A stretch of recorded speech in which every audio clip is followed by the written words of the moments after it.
The Strange Case of Dr. Jekyll and Mr. Hyde. Dramatized for radio by Jill Brooke, from the story by Robert Louis Stevenson. With Michael Aldridge as Dr. Jekyll, James Bryce as Mr. Hyde, and Bernard Hepton as Utterson. The Strange Case of Dr. Jekyll and Mr. Hyde.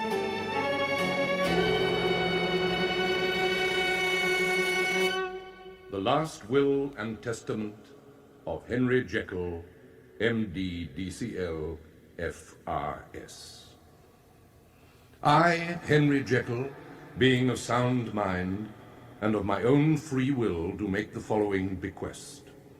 At my death, all my worldly goods and possessions are to pass into the hands of my friend and benefactor, Edward Hyde. In the event of my disappearance or unexplained absence for any period exceeding 3 calendar months, the said Edward Hyde is to inherit all my worldly goods without delay, and free from any burden or obligation beyond payment of a few small sums due to the members of my household staff. Witnessed on this day of our Lord, January the 25th, 1885, by the hand of James Utterson, solicitor. And Hasty Lanyon, Doctor of Medicine. Dr. Jekyll's will was written some months before the events I am about to relate occurred. As his solicitor, it would naturally have fallen to me to assist him in the making of his will, but somehow I found it impossible. There was something so irrational about the clauses in it. Who was this Edward Hyde who was to benefit so magnificently upon Henry Jekyll's death? Although I was one of his oldest and closest friends, I had never heard mention of this mysterious Mr. Hyde. I am a man who likes life to be regular and organized. I'm not one for surprises or indeed mysteries. Henry Jekyll was a jovial man with a kind intelligence. He delighted in the company of his friends. It seemed unthinkable that he should have a friend and benefactor whom I had never met. It was for this reason that I agreed merely to witness the will and to take charge of it once it was signed and sealed, but not to take any further part in its contents or provisions. I put the will in my safe with a certain feeling of indignation and tried to forget the matter. Some months later, however, the name of Hyde cropped up again, and what I learned about him then made me even more indignant and somehow apprehensive. I was taking one of my regular Sunday walks with my distant cousin, young Richard Enfield. On this particular occasion, the fine weather had brought us out to a by-street in a busy quarter of London. A shadow seemed to pass over the sun, however, when my companion stopped me outside a blistered and peeling door, equipped with neither bell nor knocker, and quite out of keeping with the cheerful, prosperous nature of the busy street. Utterson, old fellow, have you ever noticed this door? One could hardly help noticing it. It's crying out for a lick of paint. What of it? This door is connected with a very odd story. Indeed. It was like this. I was walking home, alone, from some godforsaken place on the other side of London, about 3 o'clock one black winter's morning, when I came to a part of town where there was literally nothing to be seen but lamps. Street after street, and all the folks asleep. Street after street, all lighted up as if for a procession, and all as empty as a church. Finally, I got into that state of mind when a man listens and listens and begins to long for the sight of a policeman. All at once, I saw 2 figures. One, a little man who was stumping along eastwards at a good pace, and the other, a girl of maybe 8 or 10, running as hard as she was able down a side street towards him. Well, the inevitable occurred. I'm sorry, sir. I didn't mean to... Out of my way, damn you! Out of my way! To my horror, having knocked her down with his cane, the man trampled calmly over the child's body and left her screaming on the ground. Naturally, I gave chase. Come back! Come back here! Stop, I say! Gotcha, you villain! He was perfectly cool and made no resistance, but gave me one look so ugly that it brought out the sweat on my forehead. I took him back to the child. Quite a group had gathered about her. What do you mean by this? Were you trying to kill the child, trampling her like that? Haven't you any decent human feelings? It was an accident. Look, she's only shaken. Why make such a fuss over a child? Child! You won't have a friend left when I've finished with you, sir. Your name will stink like rotten fish from one end of London to the other. If you intend to take advantage of this incident, then of course I am helpless. No gentleman wants a public scandal. Name your figure. If you were a man of honor, you'd not need to ask how much. The least you can offer this poor girl's family in compensation is £150. You must be mad. Nobody is worth that, dead or alive. £50 if you insist. Remember your reputation. £100 then. Not a penny more. Come with me. And where do you think he led us? But to this street, and to that door. He whipped out a key, went in, and presently came back with £10 in gold and a cheque for the balance drawn on Coots, payable to the bearer and signed by someone whose name I feel it better not to mention, as he's well known and often in the papers. I had every reason to believe the cheque was a forgery. A man does not walk into a cellar door at 4 in the morning and come out with another man's cheque for close on £100. Set your mind at rest. I will stay with you till the bank's open and be with you when you cash the cheque. We passed the rest of the night in my chambers, and the next day went to the bank. I gave in the cheque myself. It was genuine. Good Lord. I see you feel as I do, Utterson. Yes, it's a bad story. And the fellow who trampled over that child like a juggernaut was a really damnable man. I'd taken a loathing to him at first sight. There was something wrong with his appearance, something displeasing, something detestable. I never saw a man I so disliked, and yet I scarce know why. He must be deformed somewhere. He gives a strong feeling of deformity, although I couldn't specify the point. Yet the person who signed the cheque is the very epitome of virtue, as I say. Celebrated, too. Blackmail, I suppose. An honest man paying through the nose for some of the capers of his youth. And do you happen to know if this man who does good deeds and whose cheque it was you cashed lives here? What a likely place, isn't it? Well, I vaguely noticed his address on the cheque. Some square or other. And you never asked about this place with the door? No. But I've studied the building myself. As you can see, it seems scarcely a house. There's no other door, and nobody goes in or out of that one, but once in a great while, the man who featured in my adventure. If I don't ask you about the name on the cheque, Enfield, it is because I think I know it already. However, there is one name I would like to know. The name of the man who walked over the child. Well, I can't see what harm it would do. It was a man by the name of Hyde.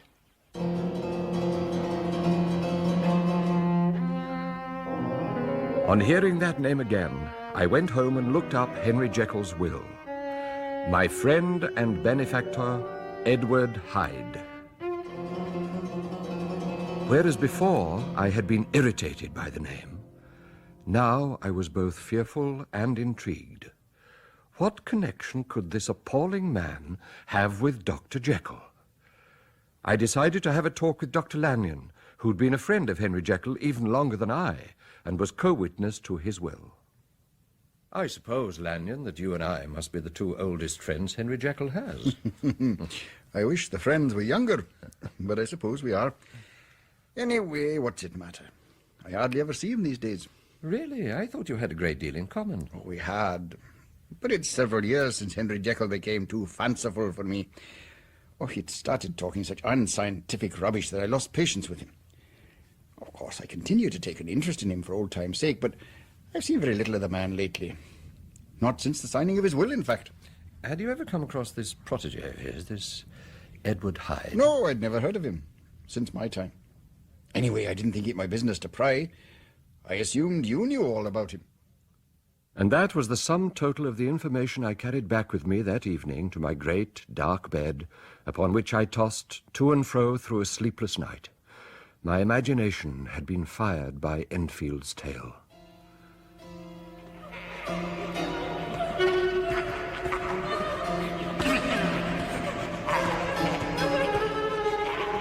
When not confronted by vivid pictures of that human juggernaut trampling the poor child into the ground, I envisaged Henry Jekyll asleep in his rich home, dreaming and smiling at his dreams. The door of the room would open, the curtains of the bed be plucked apart, and there would stand a faceless figure to whom power was given, and even at that dead hour, my friend must rise and do its bidding.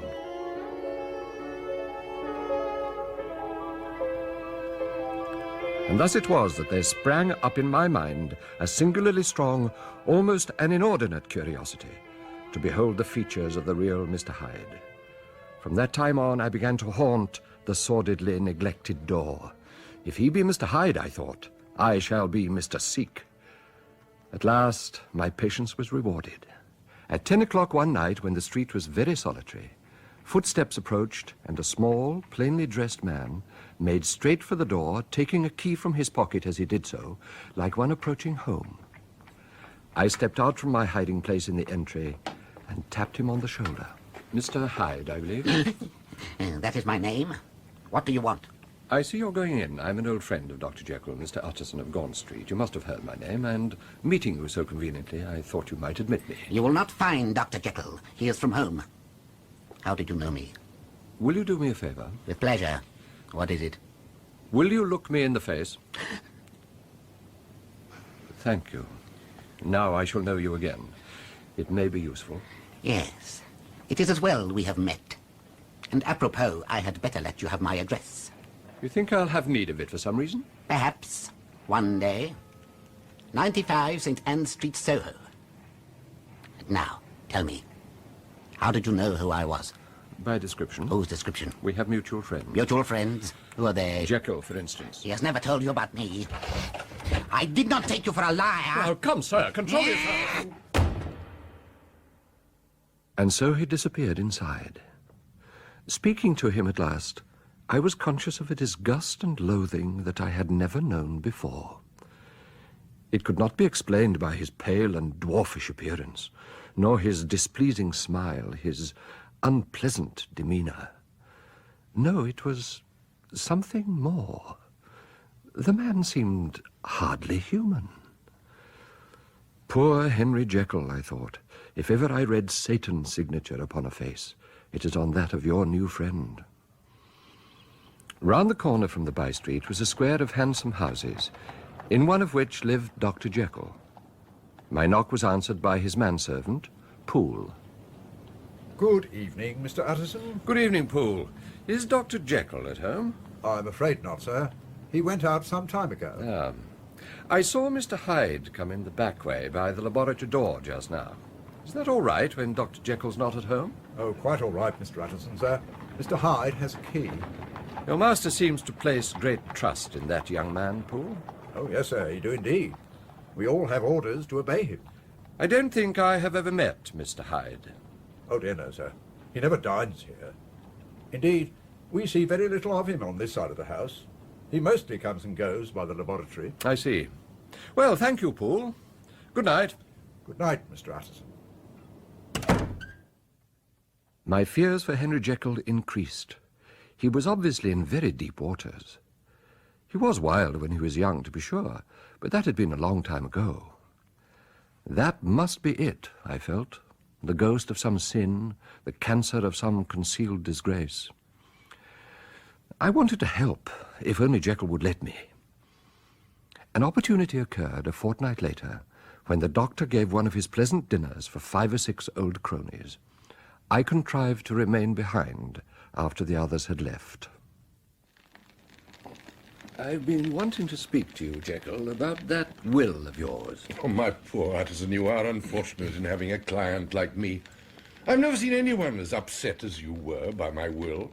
Except perhaps that hide-bound old fogey Lanyon by my scientific theories. Well, you know, I never approved of it. I will, yes, certainly. I know that. You told me so. Well, I'm telling you so again. I've been learning something about young Mr. Hyde. I do not care to hear more. I thought we had agreed to drop the matter. What I heard was abominable. I cannot change my will. You do not understand my position. Now, Jekyll, you can trust me. I make a clean breast of all this in confidence, and I'm sure I can get you out of it. My dear Utterson, it is very good of you, and I thank you. But it's not what you imagine. If it will put your mind at rest, I'll tell you one thing. The moment I choose, I can be rid of Mr. Hyde. I give you my word. Now, please let the subject rest. I've no doubt you're perfectly right. But since we have touched upon this business, and for the last time, I hope, there is one point I should like you to understand.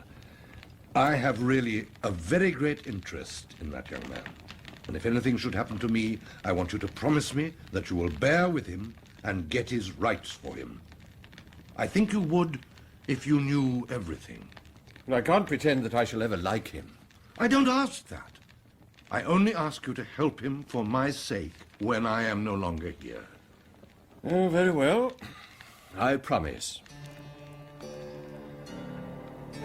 Nearly a year after my talk with Henry Jekyll, during which I saw little of my friend, I received a letter from hasty Lanyon. The envelope read, "Private, for the hands of J.G. Utterson alone." Inside was another envelope, and marked upon the cover, "Not to be opened till the death or disappearance of Dr. Henry Jekyll." To my everlasting regret, I obeyed his strange request, for had I read the contents of that envelope, I would have been prepared for the dreadful events that followed. Indeed, I might even have prevented the tragedy. Shocking death, the well-known doctor! Elderly Scottish doctor beaten to death! Horrible killing in London Street! Good morning, Inspector. Newcomen, sir. Newcomen of the yard. Now, do come in, Inspector. Take a seat. Oh, thank you, sir. It's very kind of you to see me at such short notice. Well, to tell you the truth, I was half expecting you to call. I'm afraid I can guess why you're here. I've been reading about it in my morning paper. It's a terrible business, sir. Quite terrible. Yes, yes, indeed. Dr. Lanyon was a close friend of yours, I understand. Well, that is so. This is a tragic turn of events. Indeed it is, sir. It was a particularly brutal murder. The body of the deceased was quite mangled. Could have been the work of some animal. Beaten to a pulp, you might say. How horrible. There were no witnesses to the crime, apart from a maidservant who worked for Dr. Lanyon. She happened to be looking out of her bedroom window that night and witnessed the scene. I have a note of her statement here. My master was walking along the cobbled lane below my window when I saw advancing to meet him a pale and dwarfish man carrying a heavy cane who accosted him. I was surprised to notice that it was a certain Mr. Hyde. I beg your pardon, sir. Nothing. Please continue. A certain Mr. Hyde who had recently visited my master. The two spoke for a moment, and then the little man raised his stick and started beating old Dr. Lanyon with it so that the bones could be heard breaking, and his body jumped about on the roadway. Oh, at this, the girl seems to have fainted, but she did remember one thing very clearly. And what was that? A peculiarity of the attacker. He trampled his victim underfoot and jumped on him with the fury of an ape. Trampled? Yes, Mr. Utterson. As if he'd been of no more importance than a rag doll. It was 2 o'clock in the morning when the maid came to her senses and called for us. The murderer was long gone, but the stick he had used to club the doctor to death had obviously split in two, and one half was by the body. The other, without a doubt, has been carried away by the murderer. This Mr. Hyde, you said, was not very tall? Almost dwarfish. Particularly small and particularly wicked-looking is how the maid described him. If you will come with me in my cab, I think I can take you to his home. You know this fellow, sir? I have my suspicions. As we drove towards Soho, I gave the inspector Enfield's description of the events concerning the young child and the cheque for £100, of how I had waited for Hyde and at last spoken to him and had been given his address. But I carefully made no mention of my friend, Dr. Jekyll. It was now about 9 o'clock in the morning. The first fog of the season still swirled over the city like a great chocolate-coloured cloud. And as I glanced at the inspector, I felt a touch of that terror of the law which may, at all times, affect the most honest. As the cab drew up at the address I had given, the fog lifted a little to disclose a narrow, dingy street, a gin palace, a cheap French eating house, and many ragged children huddled in doorways. The next moment, the fog settled down again, brown as umber, as we reached the house of Dr. Jekyll's favourite, the man who was heir to £250,000 sterling.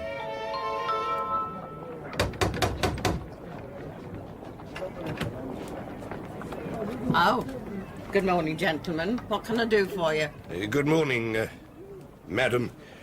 I'm inquiring the whereabouts of a certain Mr. Edward Hyde. Oh, this is Mr. Hyde's residence, but he is not at home. Have you any idea where he may be found? He came home very late last night, but went away again within the hour. Do you know why? No, I don't know the reason.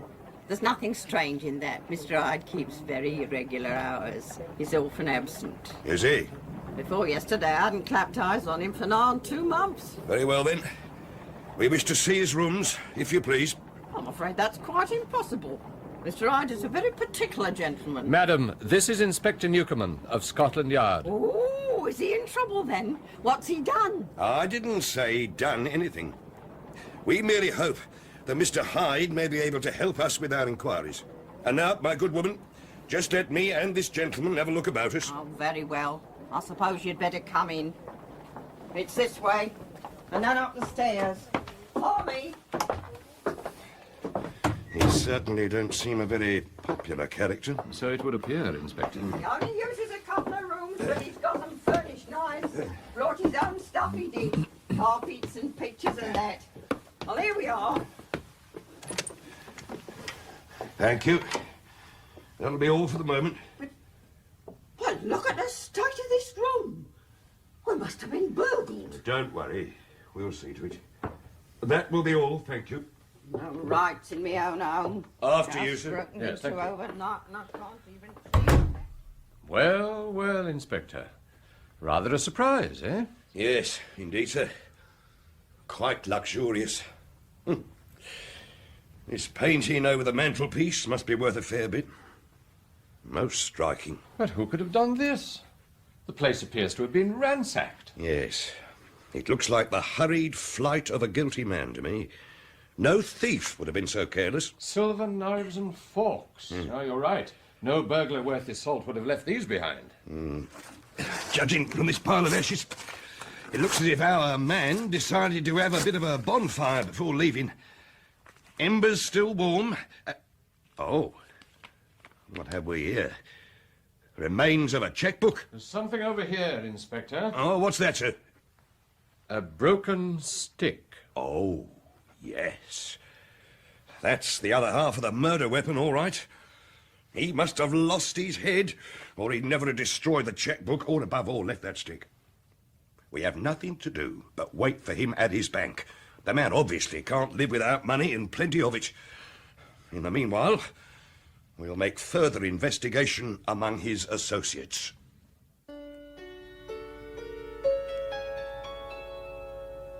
This last, however, was not so easy to accomplish, for Mr. Hyde had few acquaintances.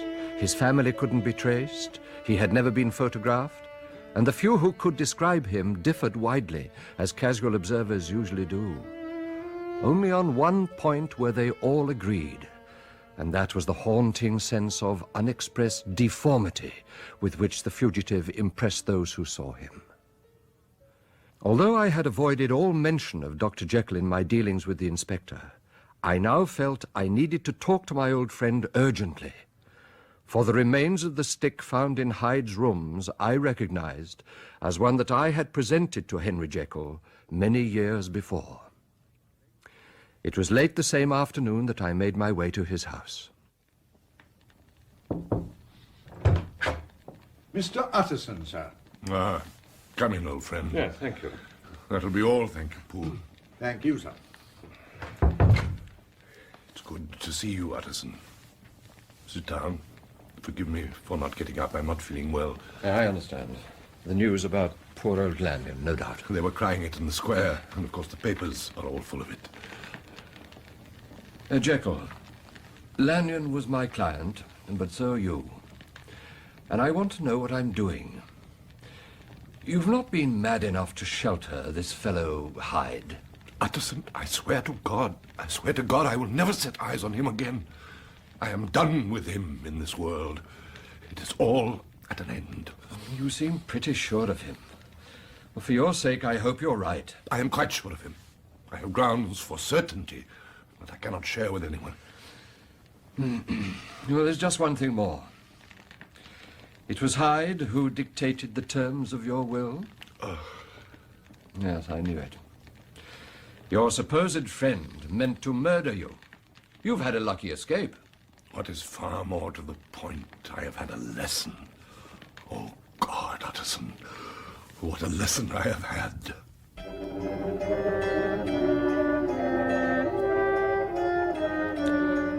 And so time ran on, and life began to resume its normal pattern. Thousands of pounds were offered in reward, for the death of Dr. Lanyon had been keenly felt by the general public, and the police kept watch upon the house in Soho for several months, but Mr. Hyde had disappeared as though he had never existed.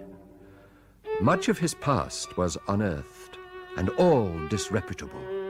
Tales came out of the man's callous and violent cruelty, his vile, dissipated life, and of his strange associates, but of his present whereabouts, not a whisper. Now that the evil influence Edward Hyde had held over my friend was removed, a new life began for Henry Jekyll. He came out of his seclusion and took up his old friendships. He became once more their familiar guest and entertainer. He was busy. He went out in the open air. He did good. His face seemed to open and brighten, and he became a regular churchgoer again. Once more, he was the jovial host of old. A very humorous anecdote, Whitemore, if perhaps a trifle scandalous. Well, I think it's time for another toast. What shall it be? But why not quite simply old friends? The port is with you, Utterson. Oh, sorry. I seem to have been hogging the decanter. Old friend. Old friend. Old friend. Oh, I felt as if someone had walked over my grave just then. It put me in mind of poor old Dr. Lanyon. Maybe our next toast should be absent friends. Perhaps it's not quite the right moment, Whitemore. I hardly knew him, of course, though I'd met him here once or twice, but the rest of you regarded him as a close friend. Indeed, yes, an old and valued friend. To be killed, struck down in such a manner. Well, that story seems to be at an end, at least. We shall hear no more of Mr. Hyde. I hope not, indeed, I hope not. The port, Utterson! Oh! For a few more months, Henry Jekyll maintained his refound pleasure in living, but it seemed too good to last, for gradually his friends noticed a further change in him. When I tried to call, I was refused admittance.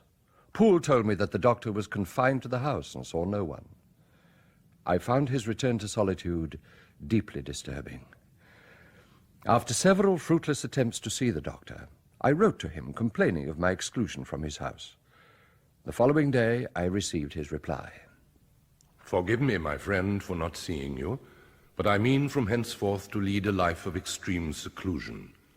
You must not be surprised, nor must you doubt my friendship if my door is often shut to you. You must suffer me to go my own dark way. I brought on myself a punishment and a danger that I cannot name. I could not think that this earth contained a place for sufferings and terrors so unmanning. And you can do but one thing, Utterson, to lighten this destiny, and that is to respect my silence. I was amazed by this letter. A few months before, the dark influence of Hyde had been withdrawn, and the doctor had returned to his old tasks and companions. And now, in a moment, friendship and peace of mind and the whole tenor of his life were wrecked. I was deeply depressed. What could I do? Poole was my only contact with my old friend, and the news he had to communicate was not pleasant. The doctor, it appeared, now more than ever, confined himself to his laboratory at the back of his house, where he would sometimes even sleep. He was out of spirits and had grown very silent. I must confess that I became so used to the unwavering character of these reports that little by little I decreased the frequency of my visits. One evening I was sitting by my fireside when I was surprised to receive a visit from Jekyll's manservant. Bless me, Poole, what brings you here this time of night? What's the matter? Mr. Utterson, sir. Yes. There is something wrong. Now take a seat and tell me what it is that's troubling you. You know Dr. Jekyll's ways, sir, and how he shuts himself up. Yes? Well, he shut himself up again in his laboratory.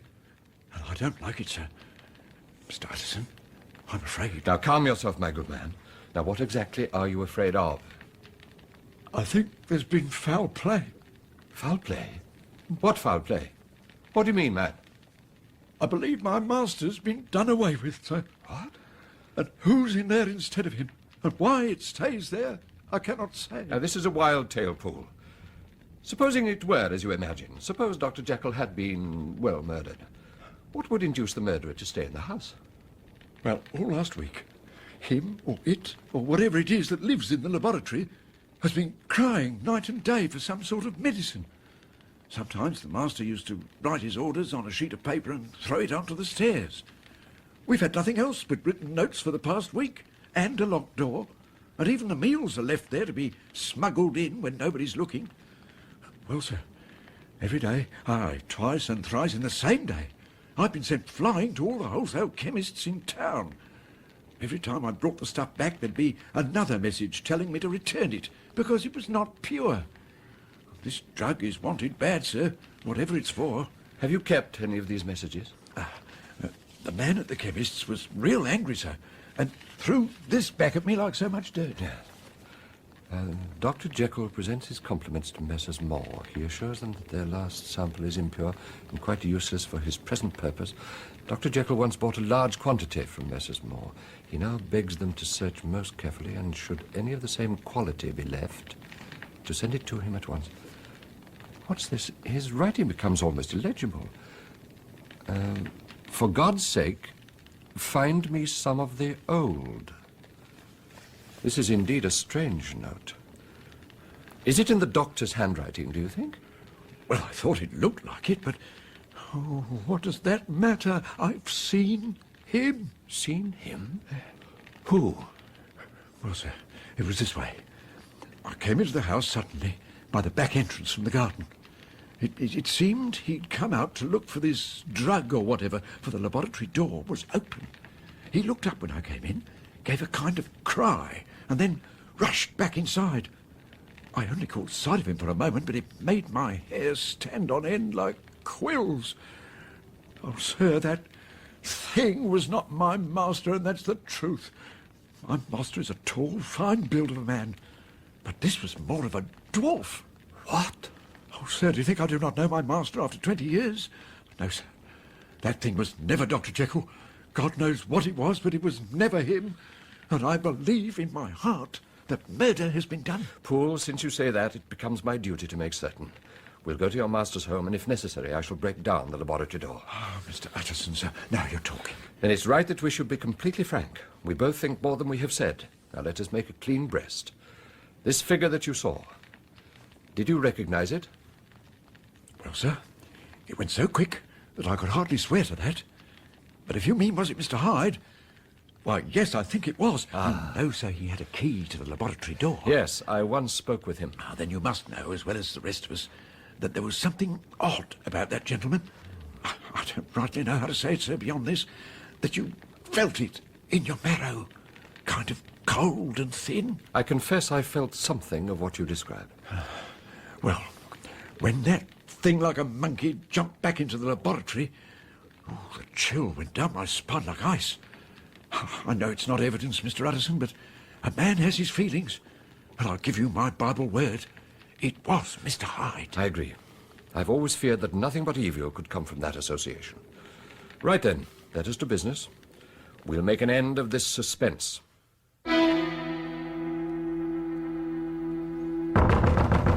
Jekyll, unlock this door. I demand to see you. Go away! Leave me alone! But that sounds like your master's voice, doesn't it, Poole? Well, yes and no, sir. Oh, there's something wrong somewhere, of that I'm certain. Don't worry, I shall get to the bottom of the mystery. Jekyll, I give you fair warning. Our suspicions are aroused, and I must and shall see you. If not with your consent, then by brute force. Well done, sir. That's the spirit. Utterson, for God's sake, have mercy! I think I might have better luck on my own, Poole. Leave us, but stay within call. I may have need of you. Very well, if you say so, sir. But I don't like leaving you. Really, I don't, sir.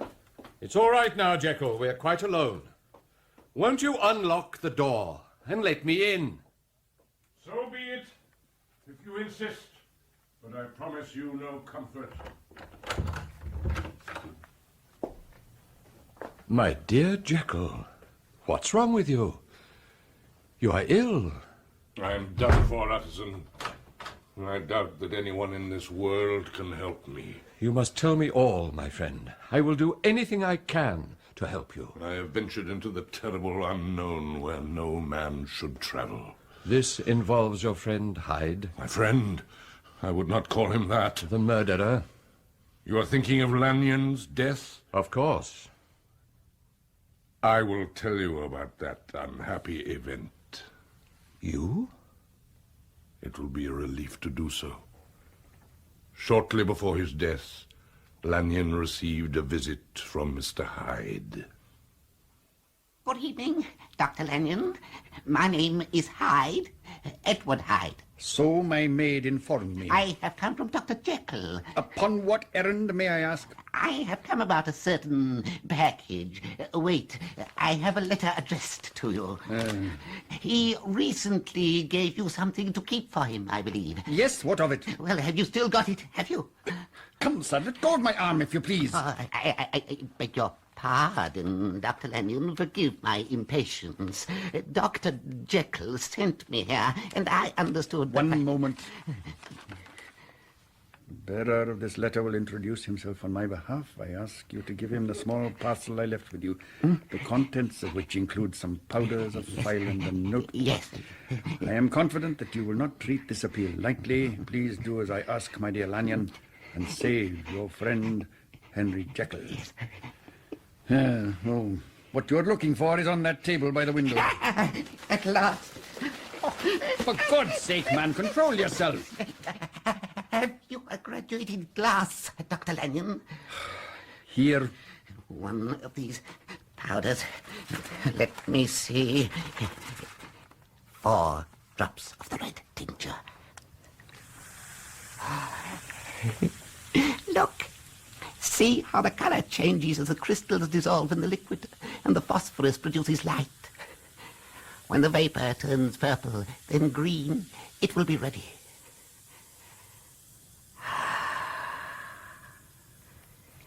Now, Dr. Lanyon, what do you intend to do? Will you allow me to leave your house with this glass in my hand, without any questions? I can go now, leaving you in ignorance, neither richer nor wiser. Or, if you choose, you can witness something which would give you the knowledge to enjoy undreamed-of avenues to fame and power. But I give you fair warning. It will be a sight to stagger the unbelief of Satan. Sir, you speak enigmas. I don't understand what you're trying to tell me, but you may proceed. Very well. But remember your vows, Lanyon. What follows is under the seal of your profession. But now, you who have always denied the existence of a world outside our own and derided the idea of another dimension, be prepared to learn. Watch Dr. Lanyon.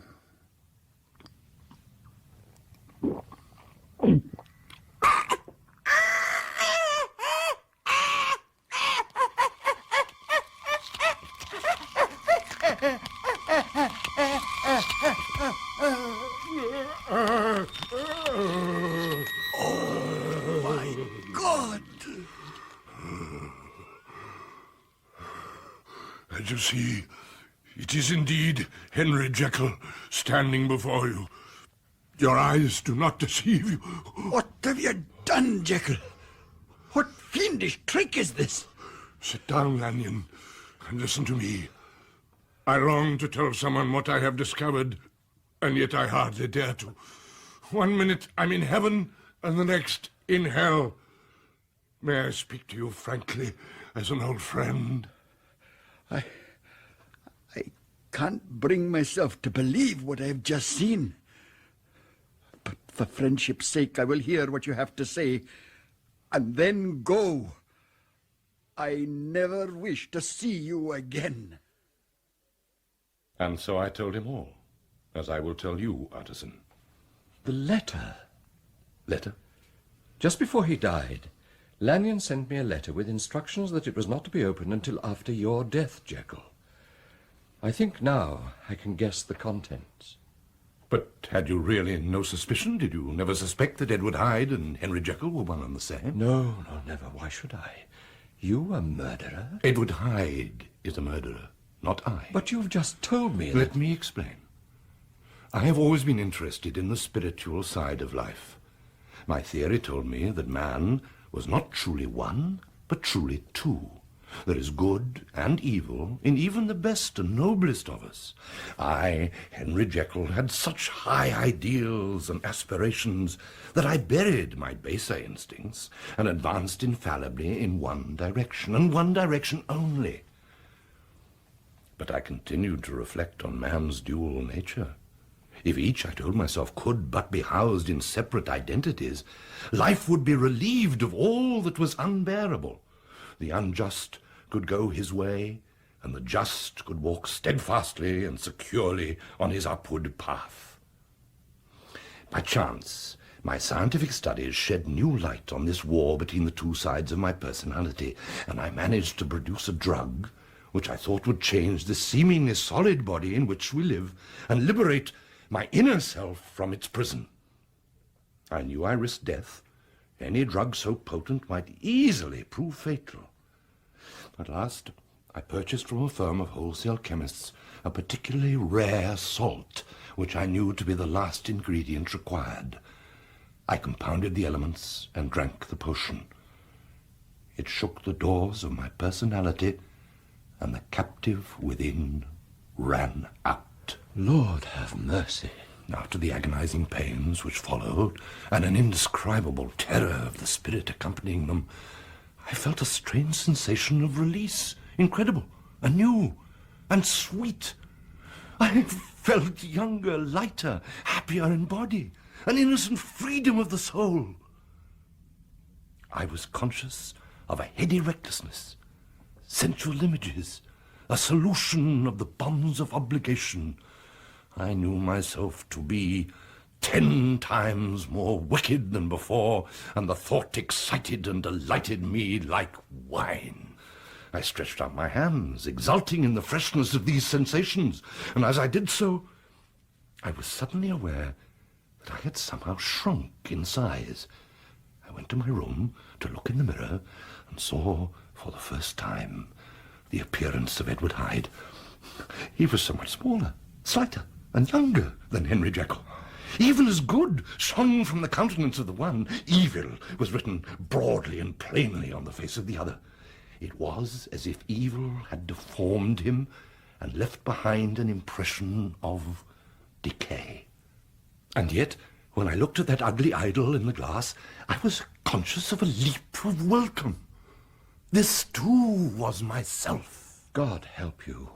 As Edward Hyde, I took rooms in Soho with a housekeeper known to be silent and unscrupulous. I drew up that will to which you so much objected, so that anything befell me in the person of Dr. Jekyll, I could enter on that of Edward Hyde without financial loss.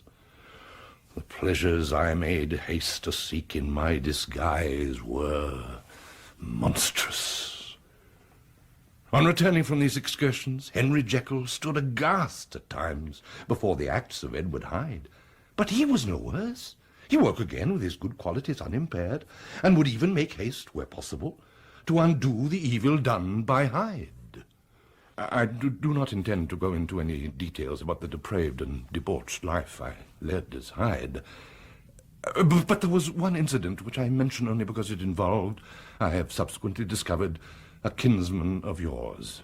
Enfield and the child. He told you of the instance? Indeed he did. Some time after that incident, I had been out on one of my adventures, had returned home and resumed the character and appearance of Henry Jekyll. I retired to bed and awoke next morning, feeling at odds with myself.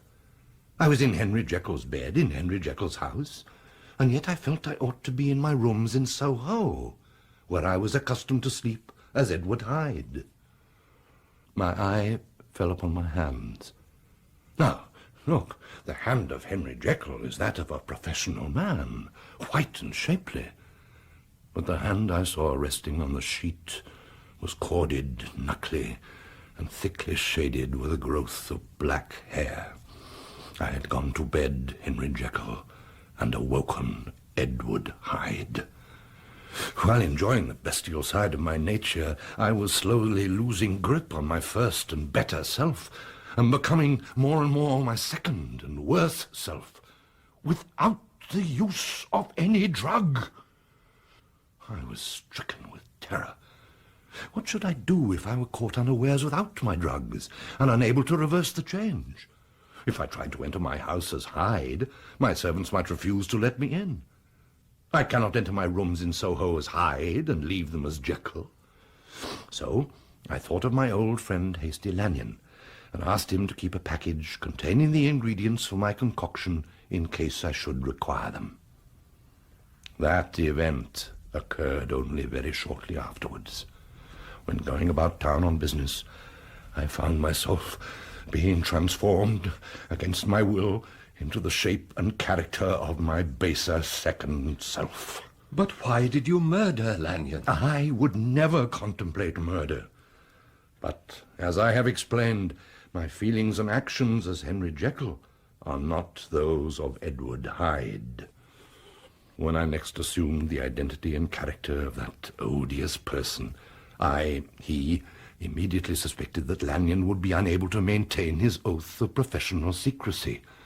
And so, as Hyde, I waited for him at night outside his home. When I saw him coming towards me through the mist, a spirit of hell awoke in me and raged. With a transport of glee, I mauled his unresisting body, tasting delight from every blow, and it was not until weariness set in that I was suddenly struck through the heart by a cold thrill of terror. I ran to my rooms in Soho and destroyed my papers.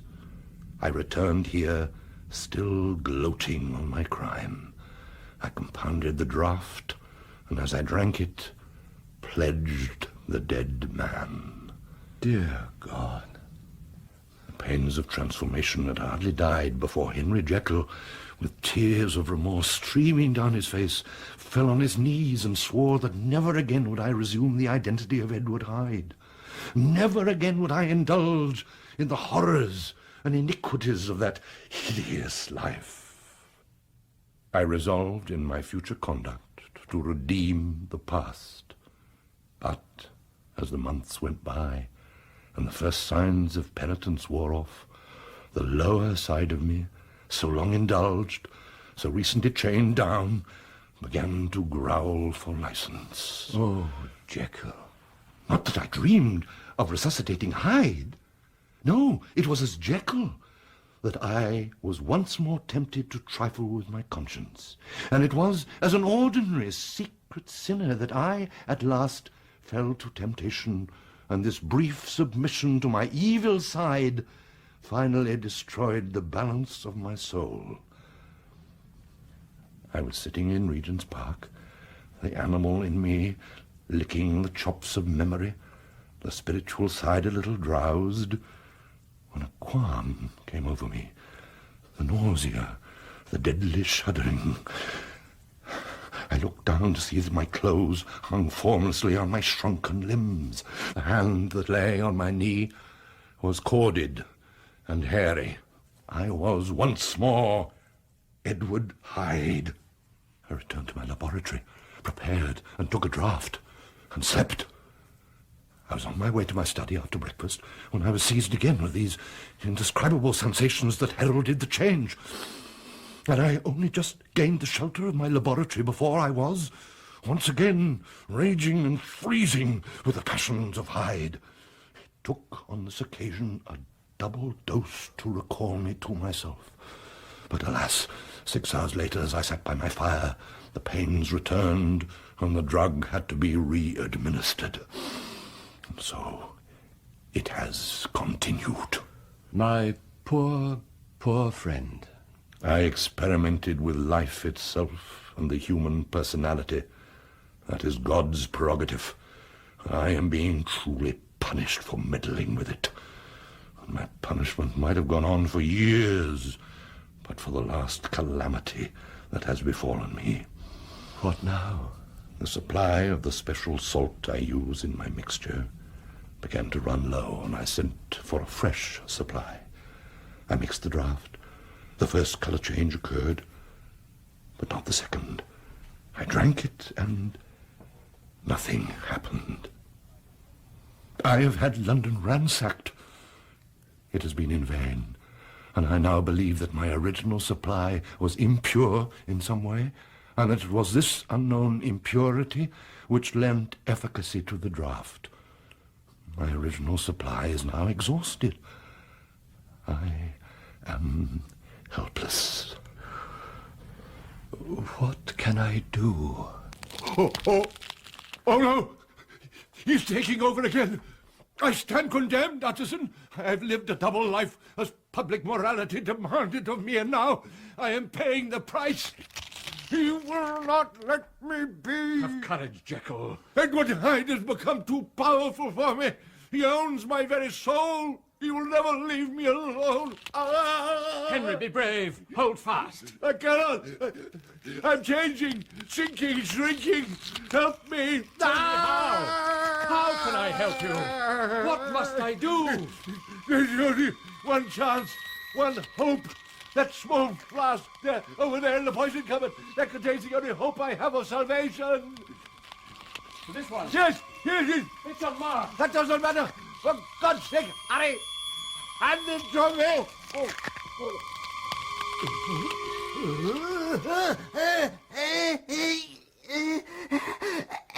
Henry, what have you made me do? You deceiver!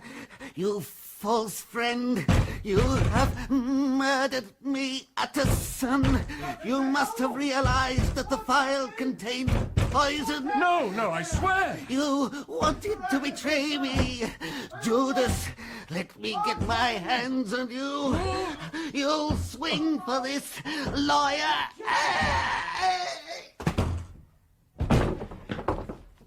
Sir, what's happened?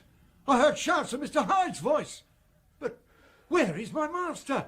You were right in your suspicions, Poole. But you've come too late whether to save or punish. Hyde is gone to his maker, and it only remains for us to find the body of your master. In the middle of the laboratory, we gazed upon the corpse of a man, hideously contorted and still twitching. The cords of Edward Hyde's face moved with the semblance of life, but life was quite gone. He lay there dressed in clothes too large for him, and by the crushed phial in his hand, Poole knew, without asking, that he was looking at the body of a self-destroyer. The servants searched the building from cellars to attic, but nowhere was there any trace of Henry Jekyll, dead or alive. My old friend's secret is safe with me, for I incline to Cain's heresy. I let my brother go to the devil in his own way.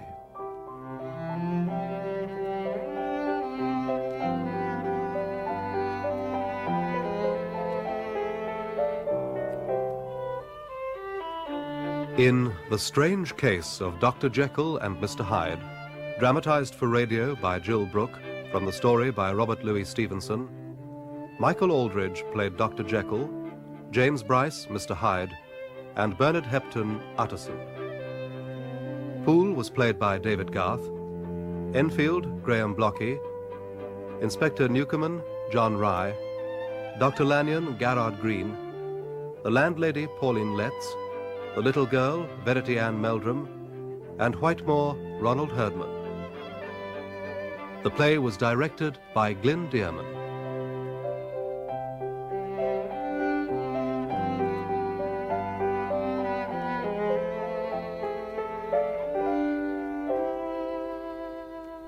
And round about this time next Sunday, we begin a series of 3 chilling plays with All Dark Corners, featuring a writer who feels he can only write if he has a proper desk. He gets his heart's desire, but at what cost? Meanwhile, coming up next Saturday, the Doctor and Leela make a landing in the rain.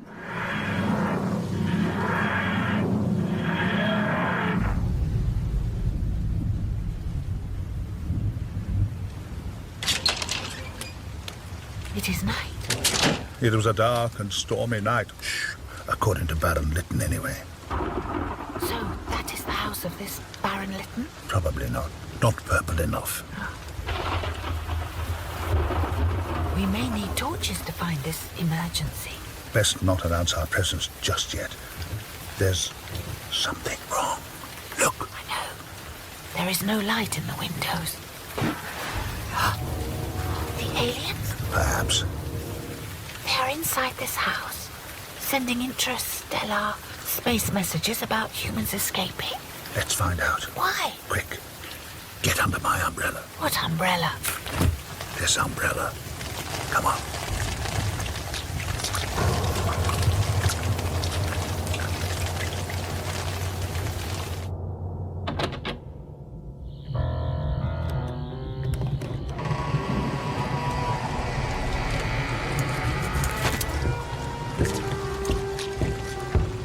Leave the door open. We need what little moonlight there is. The sound came from that direction. Are you sure? Of course I am sure. Follow me, Doctor. Lead the way, Huntress. Broken vase. Oh, Song Dynasty. What a pity.